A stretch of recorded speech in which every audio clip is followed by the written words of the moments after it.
Muy buenas a todos, soy Carlos Vitéz y te doy la bienvenida a este nuevo episodio de Bitácora Mental.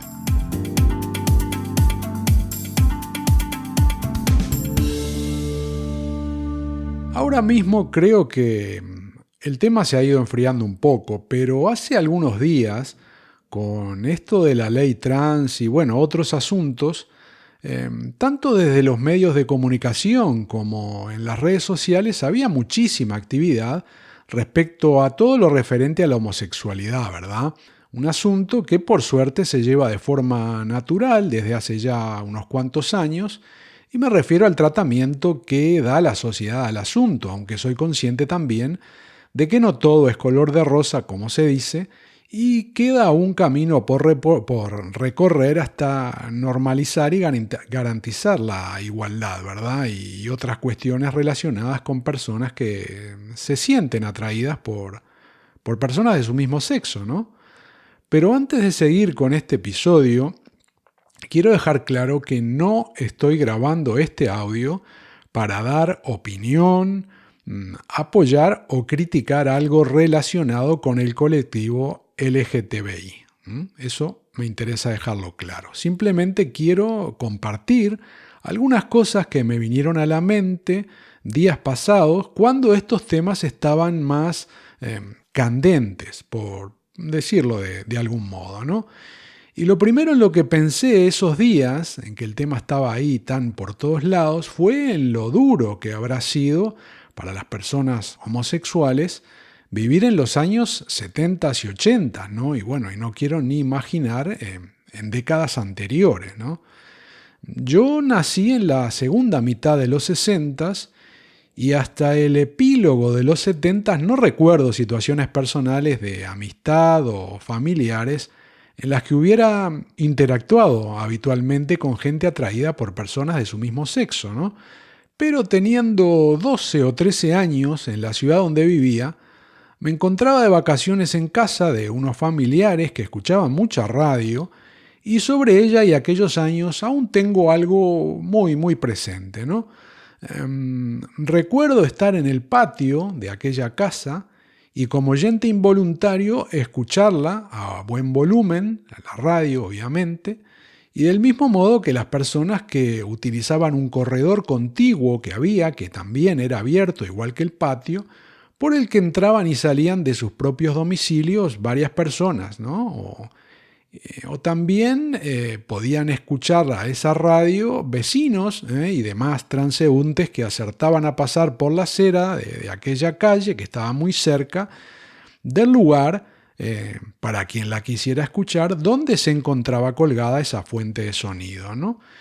Y no recuerdo la hora del día, pero sí que tenía sintonizada una emisora de AM donde había un programa de humor en el que el guión estaba construido en base a cómo se desenvolvía en la vida diaria un muchacho homosexual, que por aquellas épocas se le llamaba de muchas y despectivas formas, y el tema iba de este muchacho que en la ficción se encontraba haciendo el servicio militar.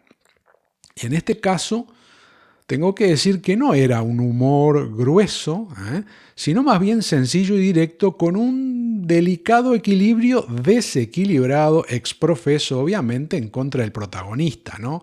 Y sus más diversas peripecias, pero con un cierto respeto, hay que decirlo. Porque a diferencia de En la calle, en los medios de comunicación todavía se mantenían unas formas y un lenguaje de esto de corbata y diccionario, que se fue perdiendo con los años, dejando el nivel hoy por hoy tan bajo, es mi opinión, ¿no? Que ahora mismo en más de un caso creo que da vergüenza ajena, Y con esto quiero decir que en la radio o en la tele, al menos lo que yo podía ver, no tenía la crueldad que sí se respiraba en la calle en relación al mundo homosexual.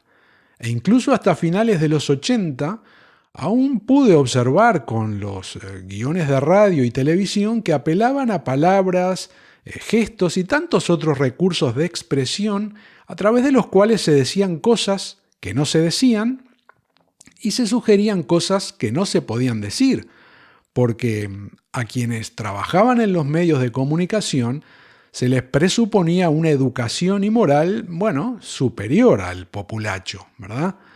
Eran de alguna forma una clase social que al menos públicamente profesaba el saber estar y decir, acorde con lo que se esperaba de estas personas que desde las ondas o la pantalla pequeña entraban a diario en todos los hogares del país durante, bueno, muchas horas al día y llegaban a un público de todas las edades. Obviamente eso no significaba que tras las cámaras o silenciados los micrófonos no pudieran tener otra actitud, ¿verdad? Pero eran tiempos con ciertas limitaciones tecnológicas, por lo que las cosas no se difundían mundialmente al segundo como ahora. De modo que ciertos secretos se podían mantener a salvo y sobre todo existía la privacidad, un bien muy preciado por muchos, que ha ido cayendo en la precariedad hasta desaparecer totalmente en la actualidad, aunque no se quiera ver así, ¿verdad? Porque es lo que viene ocurriendo desde que apareció Internet y sobre todo desde que se usa masivamente el teléfono inteligente, ¿no? El smartphone. Pero vamos a avanzar un poco en el relato y si hablamos de los 80s, ahí sí comienzo a tener recuerdos de en cursos diferentes, sí, en cursos diferentes, al menos haber tenido 2 compañeros de clase que eran gays, ¿no? Recordemos que a partir de 1981 comenzaron a difundirse muchos casos de una enfermedad que daba mucho miedo, el SIDA, ¿no? Un tema que estaba cada día en las noticias y no se me han olvidado cosas que se escribían o decían de estos 2 compañeros de estudios. Bromas de mal gusto, obvio, faltas de respeto, empatía y bueno, y demás. En resumen, discriminación, ¿no? Quizá en parte por desconocimiento y falta de información sobre las formas de contagio de aquella enfermedad, algo que no estaba tan claro por aquel entonces, o al menos no se difundía tan bien, pero también sin duda por esa cuota de malas personas que voluntaria o involuntariamente tienen siempre los adolescentes cuando se juntan en manadas, aunque no sea para hacer disparates, ¿no? Pero, por suerte a nivel personal, nunca he sido de los que se dejan llevar y siguen al rebaño sin preguntar. Por ese motivo tenía contacto y relación a diario con estos 2 chicos gays que no formaban, hay que decirlo, parte de mi círculo más cercano, pero éramos un grupo de estudios, así que no tenía por qué apartarme de ellos, porque desde siempre, la verdad, he tenido mis propios principios, convicciones y actitudes, algo que no gusta a quienes pretenden manipular, por lo que también tengo que decir que fui objeto de discriminación de alguna forma. Pero es que cuando uno tiene las ideas claras, poco le importa lo que piensen los demás, porque el respeto a sí mismo está por encima del que dirán. Es que ser popular o tener aceptación de grupo o incluso de masas, ¿no? En muchos casos conlleva hacer un papel que no es 100% fiel a quien lo interpreta. Querer agradar en muchos casos implica renunciar a cosas a las que no todos estamos dispuestos y además constituye una especie de droga peligrosa, ¿no? Que tarde o temprano se vuelve en tu contra porque el fin no justifica los medios o como mínimo, para algunos, la recompensa no es suficiente para el sacrificio que implica. Pero no quiero irme por las ramas, simplemente quería comentar de que en la etapa de estudiante recuerdo esa discriminación dolorosa que se extendía a otros ámbitos de la sociedad y que más de uno sufría en silencio, porque no podía evitar ser señalado, ya que por su físico, forma de expresarse, actitudes o bueno, lo que fuera, no dejaba lugar a dudas sobre su condición de homosexual. Pero también había de los que hábilmente escondían su yo interior y de alguna forma se lo pasaban mejor, aunque todo se basara en una farsa, ¿no? Y la procesión fuera por dentro, pero al menos evitaban el bombardeo ese exterior permanente e indiscriminado al que otros estaban sometidos contra su voluntad, obviamente, pasándolo muy mal, ¿no? Fueran quienes fueran y estuvieran donde estuvieran. Y si hablamos, por ejemplo, a nivel laboral, sobre finales de los 80 recuerdo una sucursal bancaria a la que concurría una vez al mes por un tema puntual de una gestión de cobro, y allí se notaba un ambiente raro, de forma permanente. La primera vez que fui, perdí la verdad un buen rato porque la persona que me atendió casi no sabía de qué le estaba hablando y me derivó con otro empleado que tampoco supo gestionar el trámite que yo necesitaba, hasta que un chico, visiblemente gay, se acercó hasta donde yo estaba y se ofreció para ayudarme. Momento en el que, como si se hubiera esparcido algún gas venenoso en el ambiente, los que estaban por ahí cerca se apartaron y, bueno, desaparecieron de las inmediaciones, ¿no? Nos dejaron solos ahí.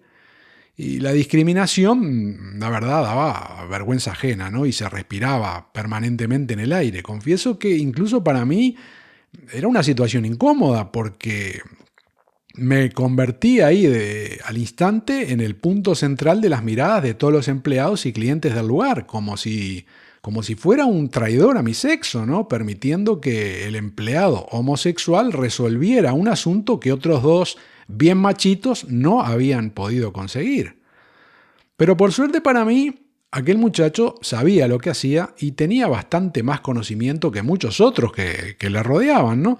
Con lo que rápidamente resolvió mi problema de forma exitosa, al punto de que en los 2 años más o menos que estuve por ahí, que me tuve que pasar habitualmente por esa sucursal, nunca más quise ser atendido por otra persona que no fuera él, ¿no?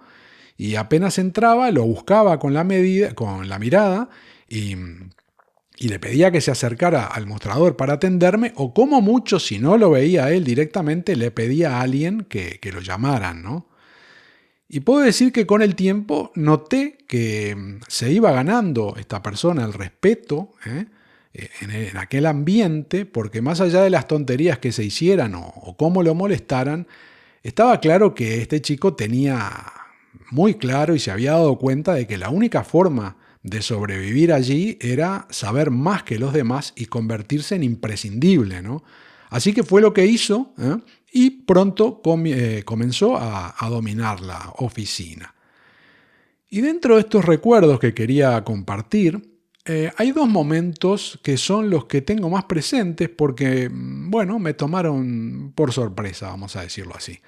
Ambos ocurrieron en los 90s y no sé cómo estarían las cosas en Europa y el resto del mundo, bueno, más avanzado, pero por América del Sur, por donde yo estaba, poco había cambiado la cosa respecto a años anteriores y evidentemente aquel momento no es comparable a lo que se vive ahora, ¿no? Casi 30 años después, porque, como he mencionado al principio, se ha avanzado mucho, pero donde yo estaba, en la segunda mitad de los 90s, salir del armario, como se dice, para algunos no era todavía nada sencillo y continuaba siendo un tema de riesgo, en muchos sentidos.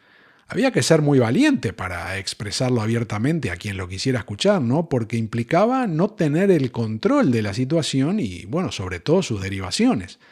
Y puntualizo esto sobre todo para la gente más joven que quizá no conciba que hace unos cuantos años confesarse, por decirlo así, gay, podía ser una absoluta catástrofe, personal, familiar e incluso laboral.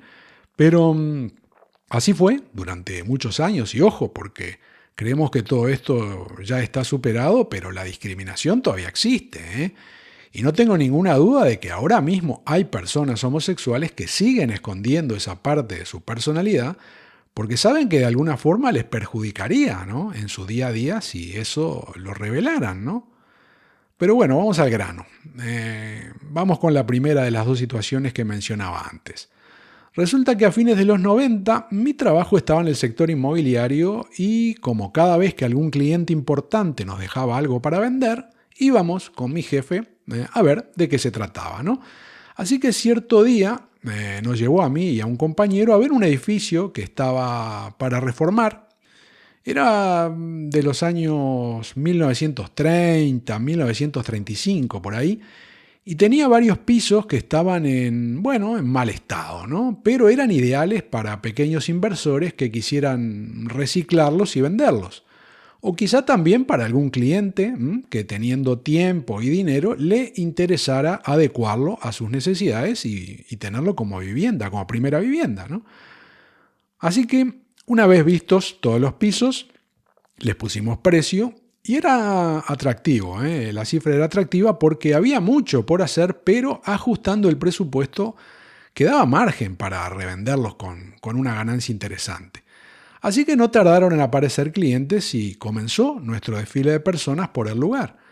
Algunas quedaban horrorizadas a pesar de haber sido convenientemente advertidas, porque uno no quería perder el tiempo, ¿no? Así que se les advertía de que de ninguna manera estaban aptos para entrar a vivir, que había que hacerle cosas, ¿no? Y otras personas, con el evidente perfil que sí necesitábamos, hacían las cuentas del caso para evaluar si les podría servir o no la propuesta, ¿no? Y un día me tocó atender a un señor de cierta edad, con el que digo que daba gusto hablar, y era uno de los que tenían absolutamente claro lo que se vendía, ya se lo habíamos explicado, y lo que él quería comprar, con lo que, conseguí venderle 2 pisos en aquel edificio, no sin antes tener que volver varias veces para que gente de su confianza hiciera las inspecciones y presupuestos necesarios para afinar sus cuentas, ¿no? Porque esta persona no era un profesional de la construcción ni del negocio inmobiliario, sino simplemente un señor jubilado que tenía ciertos ahorros y quería asegurarse unas rentas mensuales, por lo que tenía que afinar el lápiz porque no podía permitirse errores, ¿no?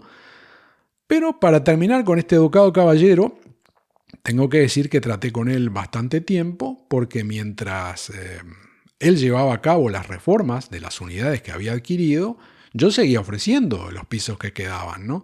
Y más de una vez nos cruzábamos en el edificio o incluso con su aprobación, hasta él mismo lo propuso. Recuerdo haber llevado a más de un cliente para que viera las obras que estaba haciendo, ¿no? Para que el ocasional, digamos, potencial comprador se hiciera una idea de cómo aquella construcción podría transformarse en un sitio bonito y funcional sin un presupuesto descabellado. Y como digo, siempre fue muy correcto y discreto, ¿no? Ciñéndose en nuestras conversaciones a las reformas que estaba llevando a cabo o como mucho a temas eso de actualidad, de los que se hablan con vecinos, ¿no? O conocidos. Y así mantuvimos contacto, 3, 4 meses, una cosa así.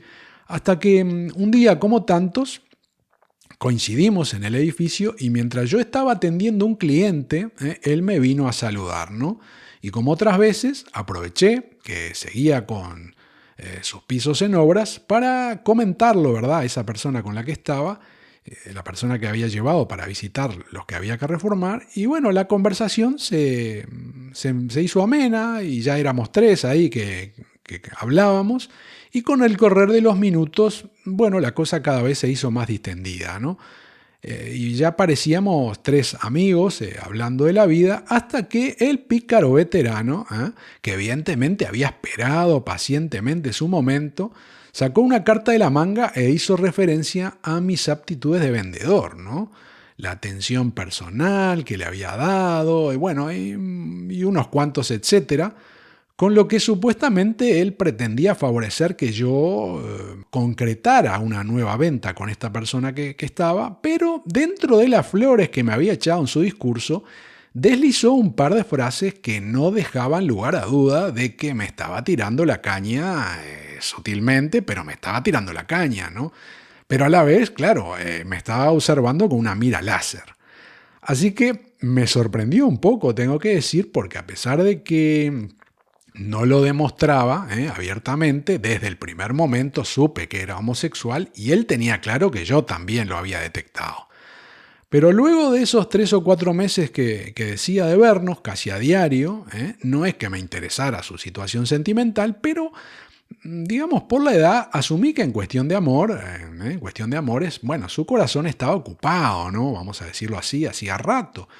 Pero resultó que no era así. Y en aquel momento, bueno, hay que tener en cuenta que no había Tinder, ¿no? Ni cuestiones de esas. Así que antes de que se vendiera la última unidad del edificio, eso que yo iba a mostrar, dejó la puerta abierta eh, por si a mí me interesaba seguir viéndolo, ¿no? E hizo bien, porque, como se suele decir, el no uno ya lo tiene, ¿no? Así que lo importante siempre es intentar conseguir el sí en aquello que a uno le interesa. Aunque aquel día y conmigo no sería que conseguiría el sí, porque a medida que venían esas frases, ¿no? que me iba lanzando, las fui esquivando elegantemente, ya que yo no compartía su interés. Y la propuesta que me estaba haciendo entre juegos de palabras no necesitaba respuesta porque el no darla ya era una respuesta. Y mejor así, porque su intento fue en el momento preciso, hay que decirlo, con mucha inteligencia y arriesgando solo lo necesario, de forma que una negativa explícita de mi parte me hubiera hecho hacer pasar incluso por desubicado, ya que las cosas se habían dado de tal forma que decir algo al respecto incluso podría hacer parecer que yo había interpretado mal esas palabras hábiles que había dicho mi piropeador en ese momento. Y continuó pasando el tiempo, entonces, después de eso, hasta que ya no tuve que ir más por aquel edificio, se vendieron todas las unidades y, bueno, perdimos contacto, como con la mayoría de clientes con los que uno se relacionaba solamente dentro del ámbito laboral. Y bueno, y ahí quedó eso. Y llegados a este punto, bueno, solo me va quedando hablar entonces de la segunda situación a la que hacía referencia antes, ¿no? Que también ocurrió a finales de los 90 y es el motivo del título del episodio de hoy. Resulta que estaba participando en un seminario de desarrollo personal en el que un grupo numeroso y heterogéneo de personas estuvimos conviviendo larguísimas horas de cada jornada, lo que propició que se fuera creando un ambiente muy especial en el que para algunas actividades nos dividíamos en grupos más pequeños y afines, en los que estrechábamos, vamos a decir, todavía lazos un poco más, ¿no? Y el cometido de aquellos encuentros era, en una primera etapa, actuar como oyentes para recibir la información y las armas necesarias para aprovechar ese seminario. Y luego, en otra etapa, avanzar en una interacción personal de forma de ir abriéndose naturalmente a los demás. Así que a medida que cada uno sintió que era su momento, comenzamos a contarnos cosas de esas que, bueno, no se le dicen a cualquiera, ¿no? Incluso en algunos casos verdaderos secretos que pueden sustentar una imagen, una personalidad, ¿no? Y que en ocasiones pueden resultar dolorosos de desvelar públicamente. Pero como dije, de eso se trataba todo aquello, de avanzar desde nuestro interior más arraigado. Y fuimos teniendo la oportunidad de ser honestos con nosotros mismos y comentar sobre nuestro pasado, el presente y el futuro en relación a esas cosas que nos habían marcado y que quizá necesitábamos dejar atrás, mejorar o, bueno, directamente cambiar, ¿no? Y obviamente las cuestiones sentimentales estuvieron allí, fueron protagonistas de aquellos intercambios, de aquellos diálogos, porque es parte de la vida y se habló también de las carencias y expectativas de cada uno, con lo que en determinado momento y en una pausa de la actividad se me acercó uno de mis compañeros y, como con otras personas, suponía que hablaríamos de lo que estábamos viviendo, ¿no? Lo que no me esperaba era ser el centro de aquella vivencia para un muchacho que, con su cara a pocos centímetros de la mía y mirándome fijamente, me hizo saber con palabras claras y directas que se había enamorado de mí. Pero, además, quería saber si yo sentía algo parecido por él, ya que llevábamos unos días teniendo un trato estrecho, y no quería reprimirse como le había ocurrido en otras ocasiones a lo largo de su vida, en las que no había tenido el coraje de decir lo que sentía y lo que quería decir. Confieso que me tomó por sorpresa, pero a la vez el clima en el que estábamos todos inmersos permitía, asimilar cualquier cosa, ¿no? Por más inesperada que fuera. Por lo que del mismo modo, mirándole a la cara con el mayor respeto hacia su persona y el importante paso que había dado consigo mismo, expresándome, ¿verdad?, su homosexualidad con todo lo que implicaba aún por aquel entonces, le expliqué que desafortunadamente no lo compartía, ¿no? Y temí que mi negativa, rompiera un poco la armonía del ambiente aquel y que sobre todo le afectara a él negativamente de cara al seminario, algo que de ninguna forma quería que ocurriera, ¿no? Pero tampoco era momento de andar con vueltas, ¿no? Por lo que fui claro, para resolver aquello en el momento de la mejor forma y salió todo bien. Hay que decirlo que salió todo bien. Estábamos todos en un proceso tan sanador, digamos, que procesábamos lo que fuera y siempre en positivo, que eso era lo importante, ¿no?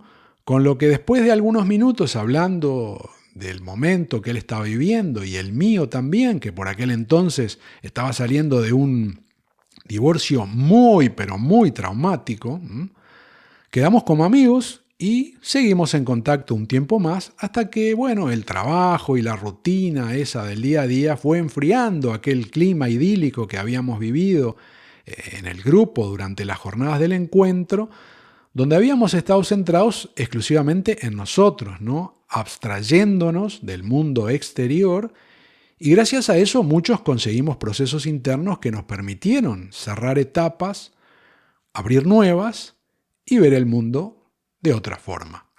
Porque las cosas hay que resolverlas.